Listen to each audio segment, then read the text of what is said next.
wondering what am I up to? Well, isn't this how we behave at times? Sometimes we are very happy and chirpy, at other times we are grumpy, and we can think, what am I actually inside? Or at times you must have experienced this in life. When you do something nice for your family or for your friends and everybody go like, wow, you're so good, you're such an angel.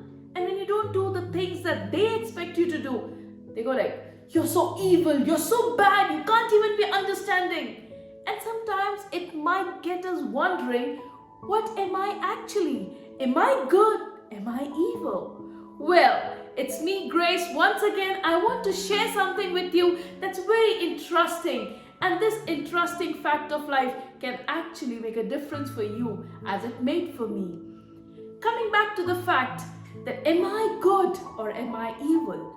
Well, it's up to me because it's inside me. And whatever adjective I might choose, good or bad, I definitely am me. And what becomes of me depends on the choices that I make. The choices of how to act and react in a given situation. The choices that I choose to be, that is what makes me up. When I choose to be angry and hold on to that grudge and to hold on to the bitterness, I'm going on the negative side. When I let my ambition turn into jealousy, I'm going on the wrong path. When I let my desire, my deep desire that I want this to turn into greed, I'm parting on the wrong way. When I might be angry, maybe for a just reason, maybe something was right, I should have been rightfully angry, but when I let that anger take over and it moves into bitterness and revenge and unforgiveness, I'm going on the wrong path.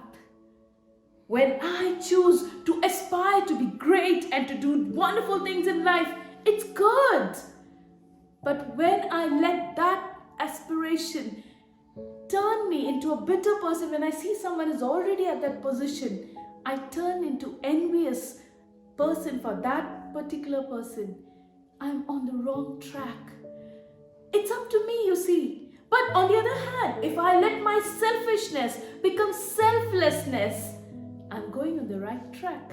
I can be a person who just likes to do charity or just being pitiful for somebody and I do something. But when I move on from that and I'm empathetic towards people, I'm going on the right track.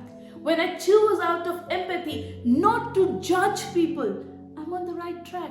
But when I lose my patience and I choose to be angry, I lose my persistence, I'm again heading on the wrong way. When I choose to hide a truth, I'm building a lie. When I make a deliberate choice to not face the truth and not stand up for what is right, I'm parting with what is wrong. You see, it is all up to me. Or I might, with much enthusiasm, narrate some incident. Oh, this happened this way and this way and this way, which in my imagination has happened in an alternate timeline. What am I actually doing? I'm just telling a lie. So you see, it's all up to me. It's the choices that I make, the choices that I choose to react and act in a situation. That is what builds me up.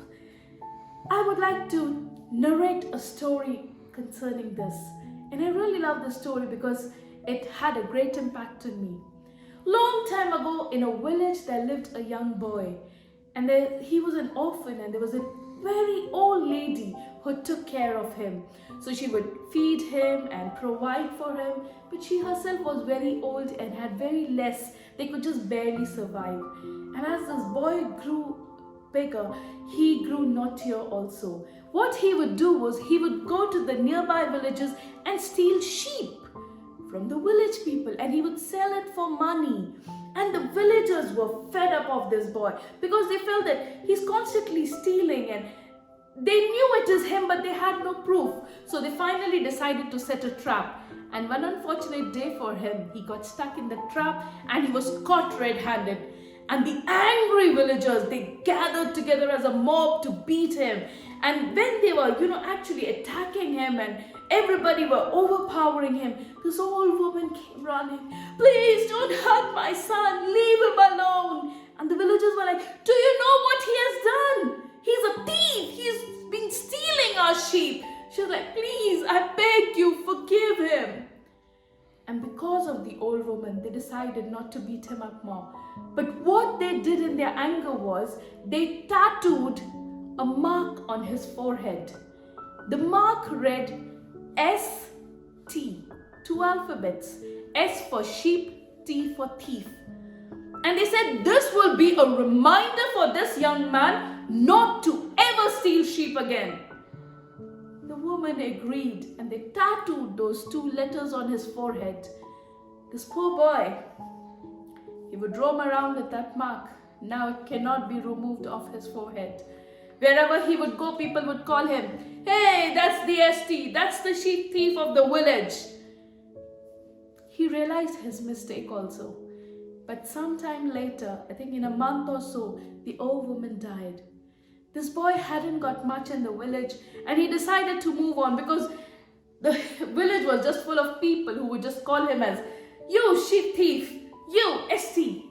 So he moves on, he goes to a far off village. He walks for miles and miles and he reaches a place. He finds a job, a humble farming job, but he decides to do it because now he had made a decision. I'm not going to steal again. I'm not going to be angry with those villagers. They just gave me what I deserved. But I'm going to work hard and I'm going to do something good. And he started working hard. Not only did he do the farming, he would do tailoring, he would do whatever he could find to do. And he realized he had a soft corner for old people. And old people would come and chit-chat with him and they would share their problems with him. He would listen. And whenever he could, he would also solve their problems because he would go and talk to the family members. He would say, this is what they're having. This is what the problem is. This is how they're feeling bad. Why don't you do this? Why don't you do that? He would counsel people, and as he grew older, he came to be known as the wise man of the village. Anybody had a problem, they would go to him. And a time came when he grew really old.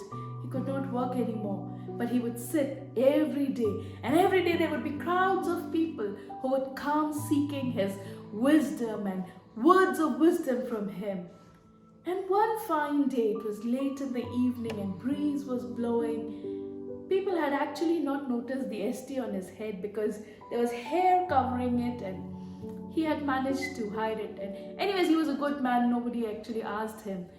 There was a little boy sitting in the crowd and he said, Mama, do you see there is ST written on that wise man's head? Why is it written over there? And the mama thought for a moment and she answered, oh, he's a very good man. He's a saint. That is why ST is written and tattooed on his head. Oh, okay.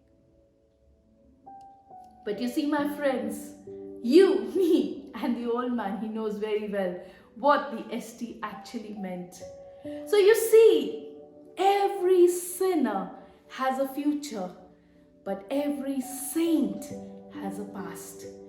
It's up to us. It's what we choose to be because it's inside us. The choices we make are very, very important. And let me tell you, you might have made some good choices. You might have made some choices that you regret, but you're never late. God is a God of second chance. He gives us the second chance that we can make the right choices. And this is the time you choose to be good. You choose to make yourself better every day. Everyday deliberate choices will make you a better person. But when we deliberately choose to let go of our anger, we choose to forgive people, we tend to become a better person on our inside. But when we hold on to that anger, when we hold on to the animosity, the revenge, and we hold on, we harbor the bitterness inside, we go on the negative side. So I want to encourage you, make everyday deliberate choices to be better. I like the way it says, good, better, best. never let it rest. Good, better, best, never let it rest till your good becomes better and your better becomes best. Thank you so much.